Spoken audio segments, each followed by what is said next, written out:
মদিনার কাছাকাছি এক ছোট্ট গ্রাম আল খায়েফ। শান্ত, নিরিবিলি সেই গ্রামে রয়েছে একটি ছোট্ট মসজিদ। মসজিদের পাশেই একটি হুজরা। সেখানেই থাকেন শায়েখ আবু সুলাইমান। বয়স প্রায় ৬০-এর কাছাকাছি, কিন্তু তার চোখ দুটো এখনো তীক্ষ্ণ, যেন জীবনের বহু অভিজ্ঞতার সাক্ষী। মাগরিবের নামাজ শেষ হয়েছে। শায়েখ তার হুজরার সামনে একটি খেজুর গাছের নিচে বসে আছেন। সামনে রাখা একটি মাটির পাত্রে পানি। সন্ধ্যার বাতাস মৃদু, প্রশান্ত। আকাশে শাওয়ালের নতুন চাঁদ উঠেছে, পাতলা, সরু, কিন্তু তার আলো গভীর এক প্রশান্তি ছড়িয়ে দিচ্ছে। এমন সময় এক যুবক এসে সালাম দিল। আসসালামু আলাইকুম ওরহমতুল্লাহ। শায়েখ মৃদু কণ্ঠে জবাব দিলেন, ওয়ালাইকুম আসসালাম ওরহমতুল্লাহি ওবারাকাতুহু। তারপর বললেন, এসো বালক, বসো।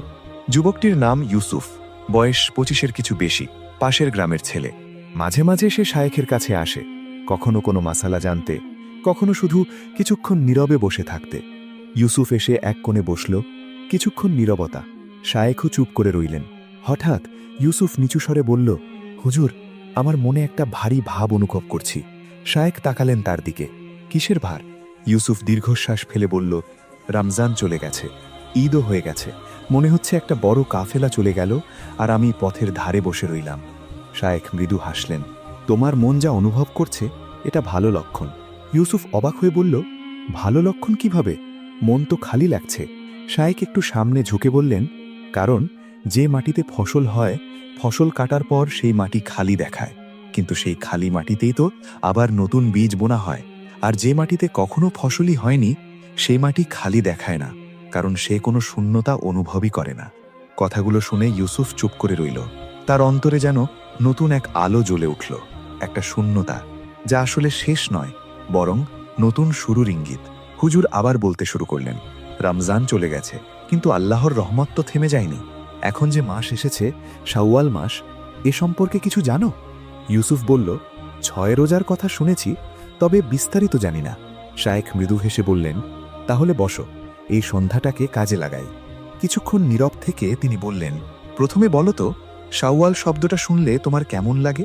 ইউসুফ একটু ভেবে বলল, সাধারণ একটা নাম মনে হয়। শায়েখ বললেন, আরবি ভাষার প্রতিটি শব্দের ভেতর অর্থ লুকিয়ে থাকে। শাওয়াল শব্দটি এসেছে শাওয়ালা থেকে, যার একটি অর্থ হল উঁচু হওয়া, উত্থান বা তুলে ধরা। কিন্তু জাহিলিয়াতের যুগে আরবরা এই মাসটাকে অশুভ মনে করত। ইউসুফ অবাক হয়ে জিজ্ঞেস করল, কেন অশুভ মনে করত তারা? শায়েখ উত্তর দিলেন, তারা বিশ্বাস করত এই মাসে বিয়ে করলে সংসার ভালো হয় না, তাই এই মাসে কেউ বিয়ে করত না, নতুন কাজও শুরু করতে চাইত না। ইউসুফ আরও কৌতূহলী হয়ে বলল, তারপর কি হলো হুজুর? শায়েখের চোখে তখন এক আলোকিত দৃঢ়তা ফুটে উঠল। তিনি বললেন, তারপর ইসলাম এলো, আর আমাদের প্রিয় নবী সাল্লাল্লাহু আলাইহি ওয়াসাল্লাম নিজেই এই ভুল ধারণা ভেঙে দিলেন। তিনি শুধু কথা বলেননি, কাজের মাধ্যমে শিক্ষা দিয়েছেন। তিনি শাওয়াল মাসেই বিবাহ করেছেন, শুধু একবার নয়, একাধিকবার। তারপর তিনি ধীরে ধীরে হাদিসটি তিলাওয়াত করলেন, তাজাওয়াজানি রাসূলুল্লাহি সাল্লাল্লাহু আলাইহি ওয়াসাল্লাম ফি শাওয়ালিন ওয়া বানাবি ফি শাওয়ালিন, অর্থাৎ রাসূলুল্লাহ সাল্লাল্লাহু আলাইহি ওয়াসাল্লাম আমাকে শাওয়াল মাসে বিবাহ করেছিলেন এবং শাওয়াল মাসেই আমার সাথে সংসার শুরু করেছিলেন। সহিহ মুসলিম, হাদিস ১৪২৩।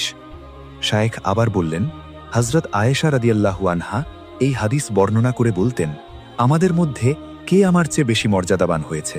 অর্থাৎ তিনি এই কথার মাধ্যমে প্রমাণ দিতেন, শাওয়াল মোটেও অশুভ নয়, বরং বরকতময়। ইউসুফ বিস্ময়ে বলল, সুবহানাল্লাহ, তাহলে নবীজি নিজেই সেই ভুল ধারণা ভেঙে দিয়েছেন। শায়েখ মৃদু হেসে বললেন, হ্যাঁ, এটাই ইসলামের শিক্ষা। নবীজি শুধু মুখে বলেননি শাওয়ালে বিয়ে করো, বরং তিনি নিজে করে দেখিয়েছেন। এটাই উসওয়াতুল হাসানা, অর্থাৎ সবচেয়ে সুন্দর আদর্শ। এতটুকু বলেই ইমাম সাহেব শান্ত কণ্ঠে বললেন, আচ্ছা ইউসুফ, এখন তো এশার নামাজের সময় হয়ে গেছে, চলো আগে নামাজের প্রস্তুতি নিই, বাকিটা অন্য কোনো সময় বসে আলোচনা করব ইনশাআল্লাহ। ইমাম সাহেবের কণ্ঠে ছিল এক অদ্ভুত প্রশান্তি। ইউসুফও আর কিছু বলল না। নামাজ শেষে সেদিনের মতো বিদায় নিয়ে সে ধীরে ধীরে নিজের বাড়ির পথে রওনা হলো। রাতে খাবার খেয়ে বিছানায় শুয়ে পড়লেও তার মনটা যেন স্থির হচ্ছিল না।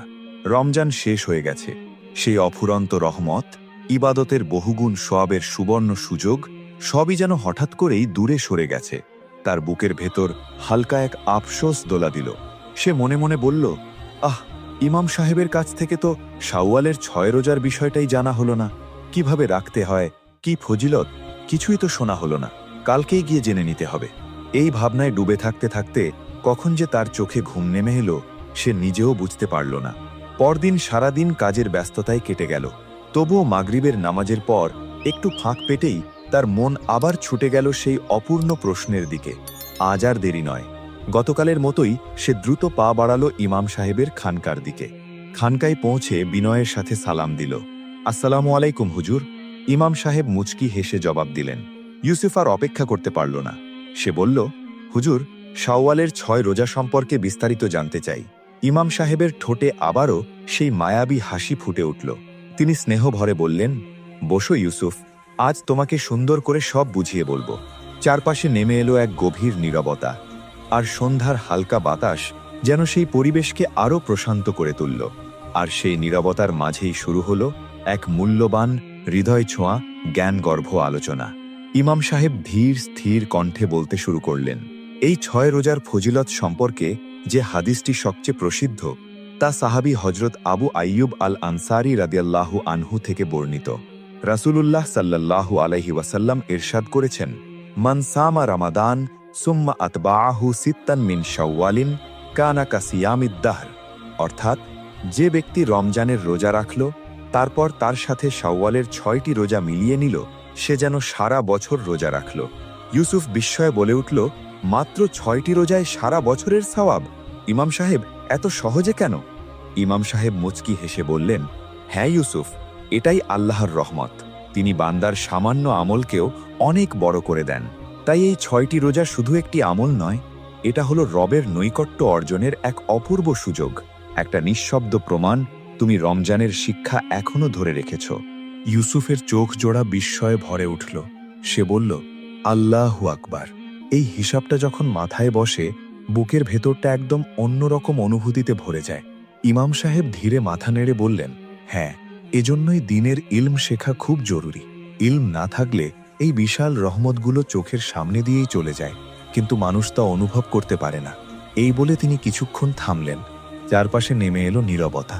ইউসুফ চুপচাপ বসে রইল। তার মনে তখন কৌতূহল, শ্রদ্ধা আর এক ধরনের প্রশান্ত বিস্ময়। কিছুক্ষণ পর ইউসুফ ধীরে বলল, ইমাম সাহেব, এই 6 রোজা কি একসাথে রাখতে হবে নাকি আলাদা আলাদাও রাখা যায়?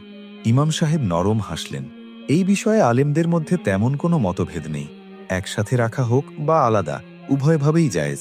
হাদিসে শুধু বলা হয়েছে শাওয়ালের 6টি রোজা, কোনো নির্দিষ্ট দিন নির্ধারণ করা হয়নি। তাই কেউ ঈদের পরদিন থেকেই টানা 6 দিন রাখতে পারে, আবার কেউ সপ্তাহে 2 দিন করে 3 সপ্তাহে ভাগ করেও রাখতে পারে। ইউসুফ আগ্রহ ভরে জিজ্ঞেস করল, তাহলে তাড়াতাড়ি রাখা কি বেশি উত্তম? ইমাম সাহেব মৃদু হেসে বললেন, অবশ্যই। কোনো নেক কাজ সম্পর্কে জানার পর তা দেরি না করে করা, এটাই সুন্নাত। আল্লাহ তাআলা কুরআনে বলেছেন, তোমরা তোমাদের রবের মাগফিরাতের দিকে দ্রুত অগ্রসর হও। সূরা আলে ইমরান, আয়াত 133। তিনি আরও যোগ করলেন, তবে মনে রেখো, শাওয়াল মাসের যে কোনো দিনেই এই রোজা রাখা যায়। শুধু মাস শেষ হওয়ার আগেই যেন 6টি রোজা পূর্ণ হয়। আর যত দ্রুত শুরু করা যায় ততই ভালো। এতে নেকির প্রতি আগ্রহও প্রকাশ পায়, আর আল্লাহর নৈকট্যও দ্রুত লাভ হয়। এই কথাগুলো শুনে ইউসুফের অন্তরটা এক অদ্ভুত শান্তিতে ভরে উঠল। তার মনে হলো, আল্লাহর রহমত দূরে নয়, খুব কাছেই আছে। শুধু দরকার একটুখানি আন্তরিক চেষ্টা। এরপর ইউসুফ সেদিনের মতো বিদায় নিল, আর সেই দিন থেকেই সে নিয়মিত রাখতে শুরু করল শাওয়ালের 6টি রোজা। ধীরে ধীরে পূর্ণ করে নিল সেই আমল যার সওয়াব যেন পুরো 360 দিন রোজা রাখার সমান।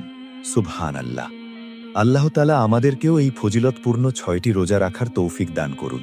সবাই কমেন্টে আমিন লিখে যাবেন ইনশাআল্লাহ। আর পরবর্তী ভিডিওতে কোন বিষয় নিয়ে দেখতে চান সেটাও জানাতে ভুলবেন না। ইনশাআল্লাহ খুব শীঘ্রই নতুন কিছু নিয়ে আবার হাজির হব। ততক্ষণ পর্যন্ত ভালো থাকুন, সুস্থ থাকুন। আল্লাহ হাফেজ।